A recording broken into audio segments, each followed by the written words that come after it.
నాన్న 2 digit multiplication చేసేటప్పుడు ఇక్కడ జీరో ఎందుకు పెట్టాలి అని 4 ఏళ్ల క్రితం మా పెద్దోడు మల్టిప్లికేషన్స్ నేర్చుకునేటప్పుడు నన్ను అడిగాడు. నిజానికి అప్పుడు దాకా నేను కూడా ఎప్పుడు ఈ క్వశ్చన్ గురించి ఆలోచించలేదు. చిన్నప్పుడు స్కూల్లో అలానే నేర్పించారు, అక్కడ జీరో కానీ ఎక్స్ కానీ పెట్టండి అని. నేను అలానే నేర్చుకున్నాను. ఇప్పుడు మన పిల్లలు కూడా అలానే నేర్చుకుంటున్నారు. సో మీరు ఎవరైనా దీని గురించి ఎప్పుడైనా ఆలోచించారా? దీనికి సొల్యూషన్ మీకు తెలుసా?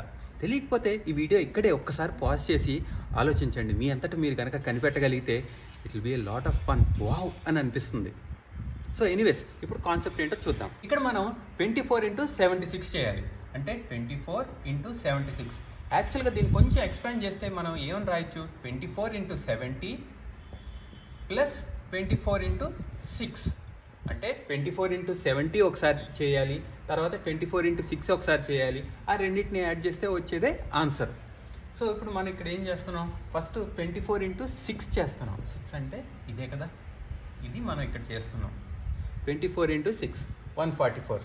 నెక్స్ట్ ఇంకా మిగిలింది ఏంటి? 24x70 చేయాలి. కానీ మనం ఏం చేస్తున్నాం? 24x7 చేస్తున్నాం. 70 చేయటం లేదు.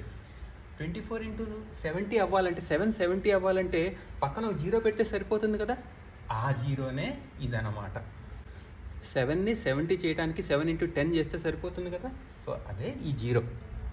అందుకనే ఇక్కడ జీరో కానీ ఎక్స్ కానీ పెడతాం. అదే ఇప్పుడు 3 డిజిట్ మల్టిప్లికేషన్ తీసుకున్నాం అనుకోండి. ఫస్ట్ 6తో మల్టిప్లై చేస్తాం, తర్వాత 7తో మల్టిప్లై చేసేటప్పుడు జీరో పెడతాం. నెక్స్ట్ 1తో మల్టిప్లై చేసేటప్పుడు 2 జీరోలు పెడతాం. ఎందుకు? మనం యాక్చువల్గా ఇక్కడ మల్టిప్లై చేస్తుంది 1తో కాదు, 100తో. ఆ 1ని 100 చేయాలంటే పక్కన ఒక 2 జీరోలు పెడితే సరిపోతుంది కదా. అందుకే ఇక్కడ 2 జీరోలు పెడుతున్నాం అన్నట్టు. ఈ కాన్సెప్ట్ని మర్చిపోకుండా మీ పిల్లలు స్కూల్ నుండి వచ్చాక ఖచ్చితంగా వాళ్ళతో షేర్ చేసుకోండి. మ్యాథ్స్ అంటే టిప్స్ కాదు, ట్రిక్స్ కాదు, ఫార్ములాస్ కాదు, షార్ట్ కట్స్ కాదు.